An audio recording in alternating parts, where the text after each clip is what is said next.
बिस्मिल्लाहिर्रहमानिर्रहीम अस्सलाम वालेकुम। तो व्यूवर्स कैसे हैं आप? उम्मीद करती हूँ सब ठीक ठाक होंगे, खुश आबाद होंगे। दुआ है अल्लाह पाक सबको अपने हिफ्ज़ व अमान में रखे। तो चलिए वीडियो स्टार्ट करते हैं। वीडियो स्टार्ट करने से पहले आपसे गुजारिश है कि अगर आप चैनल पर नए हैं तो चैनल को सब्सक्राइब कर लें और बेल आइकन को प्रेस कर लें, ताकि हर नई आने वाली वीडियो का नोटिफिकेशन बर वक्त आपको मिल सके। और अगर वीडियो अच्छी लगे तो वीडियो को लाइक कर दिया करें। तो आज हम बना रहे हैं जी मसालेदार भिंडियाँ। उसके लिए मैंने तकरीबन 1.5 किलो भिंडी ली है और इसको मैं ऐसे मोटे मोटे कट कर रही हूँ। बिल्कुल बारीक कट नहीं करना, क्योंकि फिर जब भिंडी हम पका रहे होते हैं तो वो टूट जाती है। ऐसे इसको मोटा मोटा मैंने मोटे साइज़ में इसको कट कर लिया है। इसको पहले मैंने वॉश करके अच्छे से फैला दिया था ताकि ड्राई हो जाए। इसको गीला गीला इसको कट नहीं करना, क्योंकि इसके अंदर लेस सी होती है, तो वो फिर लेस प्रॉब्लम होती है उससे कट करने में भी, और जब कुकिंग करोगे तब भी ये ना लेसदार बनेगी। तो हमने इसको लेसदार नहीं बनाना, इसलिए मैंने इसको ड्राई कर लिया था। अच्छा, मैंने कट कर ली भिंडियाँ। उसके बाद मैंने ऑयल लिया है, इसको मैं थोड़ा सा फ्राई करूँगी। बहुत ज़्यादा हमने इसका कलर डार्क ब्राउन नहीं लेकर जाना, बस हल्का सा इसको मैं फ्राई करूँगी कि इसके अंदर से जो लेसलापन है ना, वो जो थोड़ा बहुत है वो हमने मामूली सा ख़त्म करना है। ये देखिए, बस मामूली सा इसको मैं फ्राई कर रही हूँ और मैं इसको निकालती जाऊँगी। सारी भिंडियाँ मैंने इसी तरह फ्राई कर ली। ठीक। अब हमने लेनी है एक कढ़ाई, और इसमें मैंने जो वही ऑयल बचा हुआ था जिसमें हमने फ्राई किया, वही ऑयल मैंने इसमें ऐड किया। और मैंने इसके अंदर तकरीबन 5 मीडियम साइज़ के प्याज मैंने बारीक बारीक स्लाइसिस में कट किए, वो मैंने इसके अंदर ऐड कर दिए। और हम इसको तकरीबन इसका पिंक कलर आने तक इसको पकाएंगे।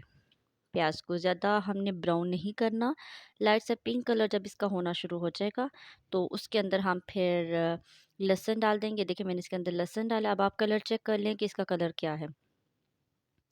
मैंने 1 टेबल स्पून के बराबर इसके अंदर लहसुन का पेस्ट ऐड किया है, और उसको भी हमने ज़्यादा कुक नहीं करना, बस लाइट लाइट सा। फिर मैंने इसके अंदर तकरीबन 5 से 6 टमाटर काटे हैं, वो मैंने डाल दिए हैं। सॉल्ट डालेंगे, तकरीबन 3 टेबल स्पून मैंने सॉल्ट ऐड किया था। इसको अच्छे से मिक्स करेंगे। सॉल्ट डाल के थोड़ा सा हम इसके अंदर पानी ऐड करके इसको कवर करके रख देंगे जब तक कि टमाटर अच्छे से गल जाए। ये देखिए, टमाटर अच्छे से गल चुके हैं। अब इसके अंदर हम बाकी मसाले ऐड करेंगे। तो 1/2 टेबल स्पून हल्दी पाउडर डाला है,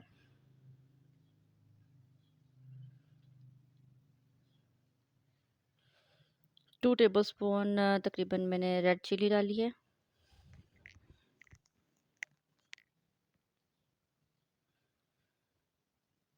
सब्ज़ मिर्चें इसके अंदर हम कट की हुई डालेंगे।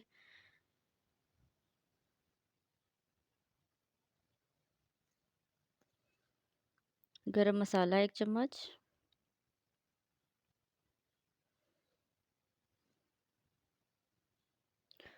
यहाँ पर मैंने डाला है ज़ीरा, कुटा भुना ज़ीरा। ठीक है, इसको इसकी भुनाई करके फिर इसको पीस लिया है। धनिया पाउडर ऐड किया है। तो अब अच्छे से इसको मिक्स कर लेंगे। सारे मसाले हमने ऐड कर दिए हैं। कसूरी मेथी भी 1 टीस्पून मैंने इसके अंदर ऐड की है।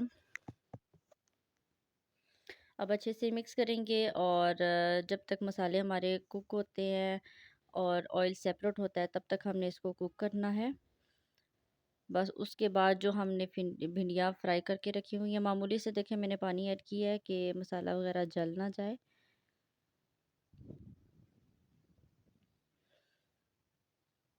देखिए, हमारा मसाला माशाल्लाह बहुत ही अच्छे से रेडी हो चुका है। इसको मैंने कवर करके तकरीबन 5 मिनट कुक कर लिया था। अब जो हमने भिंडियाँ फ्राई की हैं वो सारी भिंडियाँ हम इसके अंदर ऐड कर लेंगे, और बिल्कुल आराम से हमने इसको ना मिक्स करना है कि ऊपर से ना इसके ऊपर ऊपर से चमचा नहीं चलाना, क्योंकि भिंडियाँ फिर टूट जाती हैं, वो फिर लेस सी बनना शुरू हो जाती है, मज़ा नहीं आता खाने में। इस तरह बस आराम से बिल्कुल हल्के हाथों से आपने इसको मिक्स करना है। ये देखिए, जैसे मैं इसको बिल्कुल हल्के से हाथों से मिक्स कर रही हूँ। ठीक है, ऐसे मिक्स कर लेना। और बस इसके ऊपर हम धनिया वगैरह गार्निश करेंगे। इसको कुक कर लें बिल्कुल, जो दम वाला फ्लेम होता है ना, उस पर इसको कुक करना है तकरीबन 5 मिनट तक। ऑयल सेपरेट हो गया, ये देखें ऑयल आपको नज़र आ रहा होगा, सेपरेट हो चुका है ऑयल। और बस हमने अब इसके ऊपर धनिया डालना है, इसको गार्निश करना है और सर्व करेंगे। मैंने फाइनली चॉप धनिया कर लिया था। अब हम इसके ऊपर धनिया डाल के